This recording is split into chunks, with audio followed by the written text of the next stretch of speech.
Okay, welcome back to another video. I hope you guys enjoyed my video yesterday talking about what makes an Amazon seller successful or unsuccessful. I know that was a very common question asked. I get a lot of new students who want to know how they can be as successful as possible. So they want to know what the successful ones are doing and what the unsuccessful ones are doing / not doing. In this video, though, I wanted to take more time to kind of hit on that point. However, more so in the strategy area of things. So, selling on Amazon strategies. And I've also boiled this one down to what I believe the 5 most important strategy mistakes are. And again, it goes both ways. So, just remember that as we go through it. But I think this will help a lot of people, especially those who are kind of nervous or have a little bit of fear and aren't sure if they want to do this. To be honest with you, Amazon FBA, selling on Amazon is not rocket science. There are incredible blueprints and guides out there on how to do it.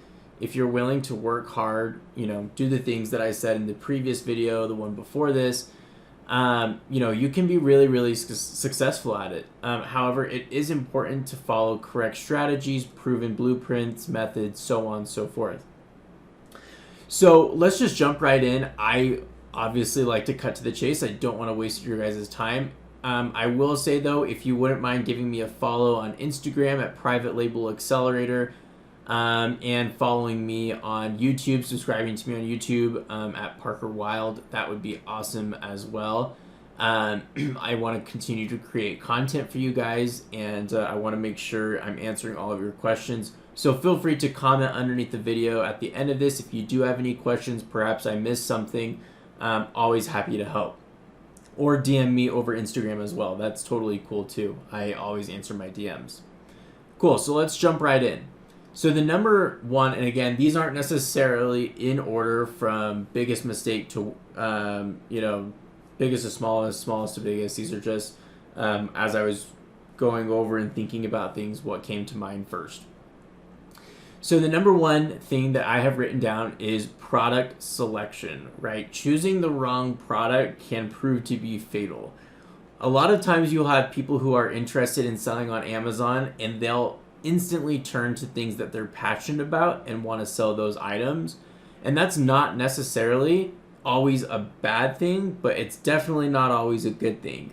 Lots of times the things that we're passionate about are already saturated markets, right? One of my very first products, in fact, my very first product that I ever sold, I use this example frequently because it's such a good example, was an anti-snoring chin strap, right?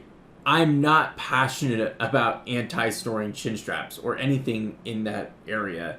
I don't even snore. I don't know a lot of people who do snore. However, I used a product research software with very solid criteria that led me to find that product. So again, it's really about actually going down the rabbit hole, finding a product that doesn't have a lot of competition, right? It has a lot of good search volume for a variety of different keywords. And this is why it's very important to use a product research software like Viral Launch, like Jungle Scout, like Helium 10. My students use Viral Launch. I have tutorials on how to use it throughout my YouTube and Instagram channel. But again,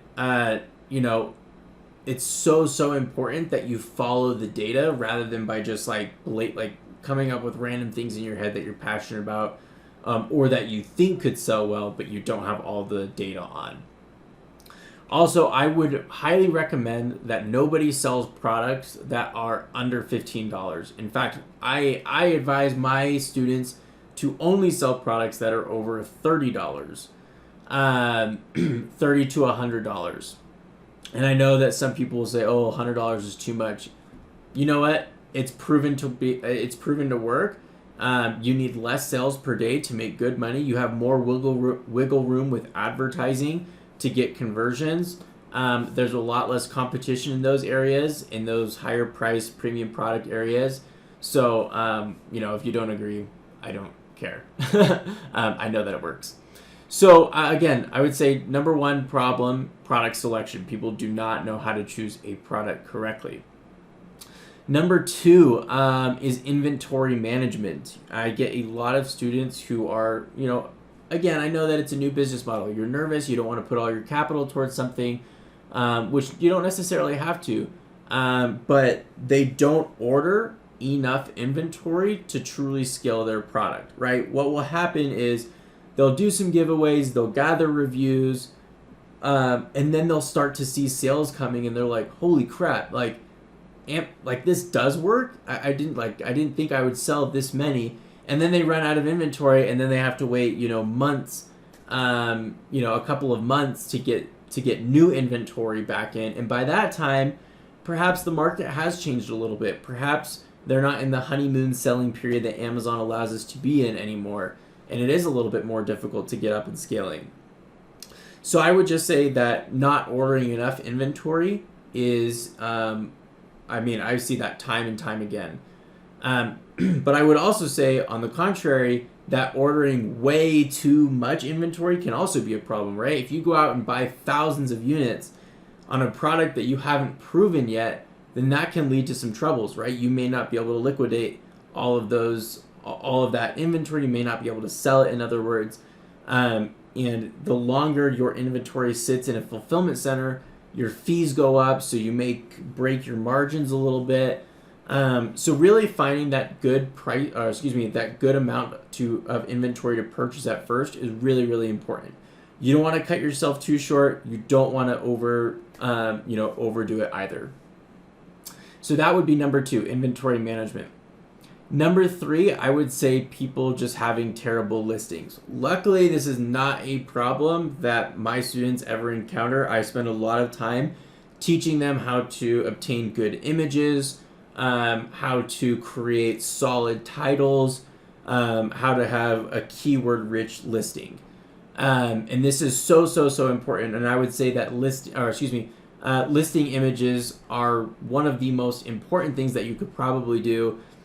Fiverr, for those of you who are interested, Fiverr has tons and tons of good photographers out there that you could have your suppliers ship your product to, and they can take really, really good images for a really, really good price. So I would say three, again, a terrible listing. Also, one of the things that I didn't write down in front of me, but it just came to my mind, your back-end keywords, your search terms, people don't always optimize that, so you don't get the proper ranking, or you don't get as many eyes on your listing as you typically would if you did that correctly. Okay, let's move on to number four. This is after the many years of me selling on Amazon, working with hundreds and hundreds of different people. This is probably, besides product selection, the biggest problem that people run into is not knowing how to use pay-per-click advertising on Amazon. If you master pay-per-click ads, you can scale for any keyword you could really think of, as long as you have some reviews. You can't really convert with PPC until you do have reviews, and so just wanted to make a note of that. But yes, a lot of people are unfamiliar with PPC, and they are losing out on so many sales. I'm going to be doing some more tutorials on PPC. It's not my main priority right now.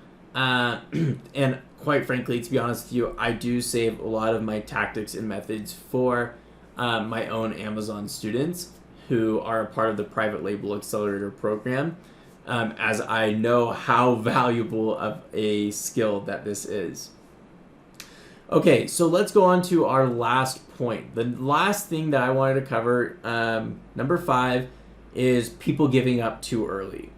I understand we live in a time where people want instant gratification. They want instant returns. They want quick results. And if things don't come within a couple of weeks, then in their mind, all hell is breaking loose. Was this a mistake? And they don't realize this is a legit business, right? And businesses take time to develop. The beauty behind Amazon FBA is that it's much, much faster to develop than other traditional business models, But still, it takes time, it takes work, it takes effort, it takes you going out and getting reviews, it takes you figuring out your PPC, what words are and are not converting, right? There's things that go into this. It takes time to get your inventory and figure out how much you need. There's a lot of things that go into it. So don't jump ship, right? At the end of the day, if you can't be breaking even or withhold a 20 to 25% profit margin bare minimum, okay, then maybe you should sit back and reflect and figure out what you're doing wrong, because obviously you are. But don't just say Amazon FBA is dead or it doesn't work, because guess what? Me, tons of my students, tons of other people out there, hundreds of thousands of people are making a ton of money selling on Amazon. So this would be a good opportunity to look in the mirror and figure out, is it me? Yes, it is.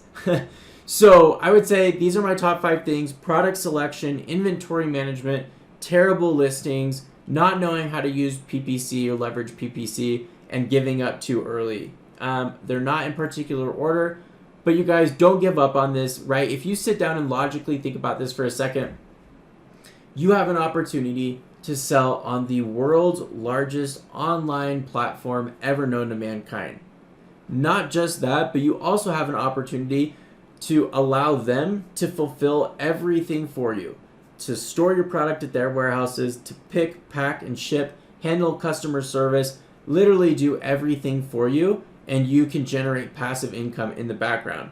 If your first, second, third product doesn't turn out to make you tens of thousands of dollars, it's okay. It's not the end of the world. Keep trying at this, because you only need one home run product to really, really change everything for you. Trust me, I know that. I'm a living example of that. So I hope this video was of value to you. If it was, please, like, subscribe, follow, comment. Please, please, please. It helps me. And don't be afraid to let me know if you have any questions. Again, like I said at the beginning of the video, I'm more than happy to answer them. And I will see you guys on the next video.